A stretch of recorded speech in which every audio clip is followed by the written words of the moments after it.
बहुत साल पहले की बात है कि एक नगर में किसान नाम का कुल्हाड़ा रहता था। वो अपने गुजर के लिए जंगल में लकड़ी काटता और नगर में लकड़ी बेचता था। इन लकड़ियों को बेचने से लकड़हारे को पैसा मिलता था। उस पैसे से खाना खरीद कर लकड़हारे खा लेता था।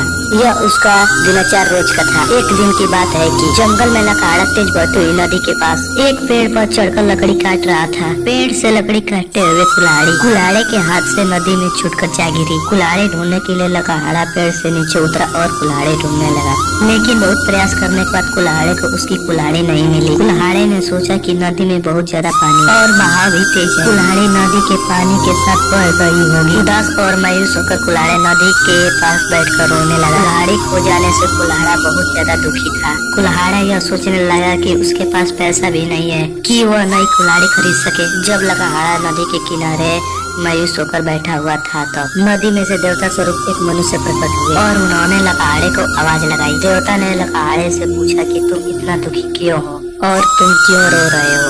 देवता के पूछने पर कुल्हाड़े ने अपनी खोई हुई कुल्हाड़ी के बारे में बताया। कुल्हाड़े की यह बात सुनकर देवता ने बताया कि मैं तुम्हारे लिए कुल्हाड़ी ढूंढ कर लाऊं। यह बात कहकर देवता ने लकड़हारे को उसका मदद का भरोसा दिलाया। इसके बाद देवता ने नदी में समा गए और कुछ देर बाद बाहर निकले।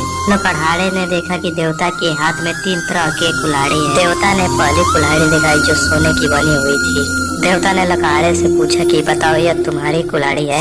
लकड़हारे ने जवाब दिया कि नहीं भगवान, यह सोने की कुल्हाड़ी मेरी नहीं। इसके बाद देवता ने चांदी की कुल्हाड़ी दिखाते हुए पूछा कि क्या यह कुल्हाड़ी तुम्हारी है। लकड़हारे ने जवाब दिया कि हे भगवान, यह कुल्हाड़ी मेरी नहीं है। इस बार लकड़ी से बने हुई कुल्हाड़ी को दिखाते हुए भगवान फिर से वही प्रश्न पूछा। इस बार लकड़हारे ने जवाब दिया कि जी हाँ, लकड़ी से बनी कुल्हाड़ी मेरी है। इसी से मैं पेड़ पर बैठकर लकड़ी काट रहा था। लकड़ी काटते हुए मेरे हाथ से छूटकर नदी में गिर गई थी। देवता के द्वारा लकड़हारे की ईमानदारी देखते हुए देवता बहुत प्रसन्न हुए। देवता ने कहा कि किशन, तुम्हारे जगह अगर कोई और होता तो वह लालच में आकर सोने या चांदी की कुल्हाड़ी ले लेता, परंतु तुम ऐसा नहीं किया। हम तुम्हारे ईमानदारी से बहुत अधिक प्रसन्न हैं। दोस्तों, ऐसे ही वीडियो देखने के लिए वीडियो को लाइक करके चैनल को सब्सक्राइब करना ना भूलें।